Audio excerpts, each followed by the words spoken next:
ওসমান হাদি ভাইকে কারা মেরেছে জানেন? এর পিছনে আমি দায়ী করব তাদেরকে। ওসমান হাদি ভাইকে দুনিয়া থেকে বিদায় করেছে যারা শুট করেছে, গুলি করেছে।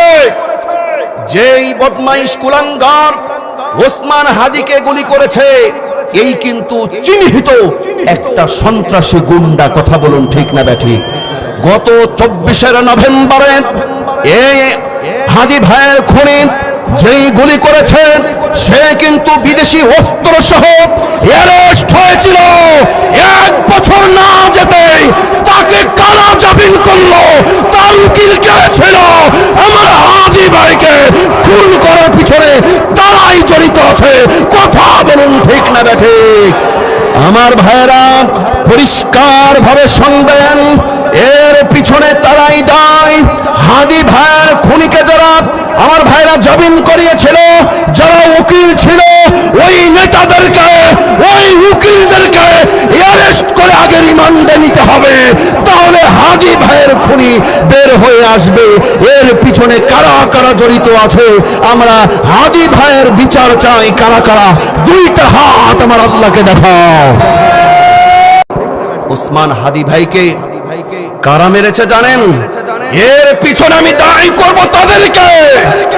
ওসমান হাদি ভাইকে দুনিয়া থেকে বিদায় করেছে যারা শুট করেছে, গুলি করেছে। যেই বদমাইশ কুলাঙ্গার ওসমান হাদিকে গুলি করেছে, এই কিন্তু চিহ্নিত একটা সন্ত্রাসী গুন্ডা। কথা বলুন ঠিক না ব্যাঠিক? গত 24 নভেম্বরে এই হাদি ভাইয়ের খুনি যেই গুলি করেছে সে কিন্তু বিদেশি অস্ত্র সহ অ্যারেস্ট হয়েছিল। 1 বছর না যেতেই তাকে কারা জামিন করলো? তার উকিল কে ছিল? আমার হাদি ভাইকে খুন করার পিছনে তারাই জড়িত আছে। কথা বলুন ঠিক না ব্যাঠিক? আমার ভাইরা পরিষ্কার ভাবে শুনবেন, এর পিছনে তারাই দায়ী। হাদি ভাইয়ের খুনিকে যারা আমার ভাইরা জামিন করিয়েছিল, যারা উকিল ছিল, ওই নেতাদেরকে, ওই উকিলদেরকে অ্যারেস্ট করে আগে রিমান্ডে নিতে হবে। তাহলে হাদি ভাইয়ের খুনি বের হয়ে আসবে। এর পিছনে কারা কারা জড়িত আছে আমরা হাদি ভাইয়ের বিচার চাই। কারা কারা? 2টা হাত আমার আল্লাহকে দেখাও।